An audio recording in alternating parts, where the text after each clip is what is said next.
I'm pretty sure I can pass the sobriety test with that line. Let's get started. We got our order on time because of Site 1. Thanks, Yes, man. sir.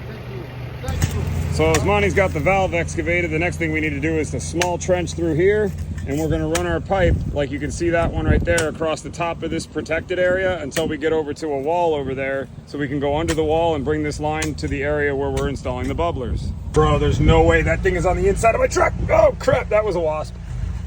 When you have the right team in place, you can get a lot of work done. These guys got 920 feet of trenching done in 2 hours. Holy crap. All right, we got the Eritral Series 100 valve installed with a 2-inch nipple on the end of it, and that's because we're going to attach a 2-inch lateral line to it and run it straight through all of this protected area here on the top of the ground, because we're not allowed to dig back there. You can already see another lateral line back there the same way. We can't dig back there. We can dig here, so we're going to put it inside the ground here, but as soon as we get into the protected area, it's going to be a bare pipe out to the wall over there. And then that'll supply the bubbler zone that we're installing.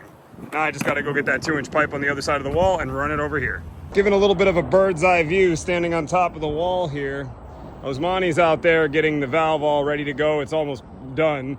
We've got to run some of this 2-inch pipe I got down there from that point through all of this and then underneath this wall to make it over here to where I'm going to be installing the bubblers.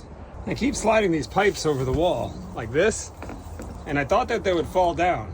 I don't know exactly how they're sticking up like that, but I guess we'll go around to the other side and see. All right, it makes sense now. The pipes were standing on this bush and then got stuck into the mud down here. All right, let's run the 100 feet of pipe. There just isn't a better way to do this. You just gotta climb through all the bushes and run all the pipe. And that's what I'm doing right now.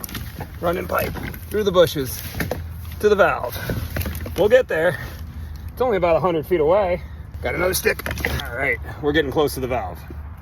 We're connected at the valve all the way until this point right here. This is the last stick to the wall. We're gonna have to make some 90s or 45s to make this happen, to get it over there, to get around all this, but we're getting there. Out with the old Eritral hydraulic valve, in with the new Eritral 100 series valve without the hydraulic tubes.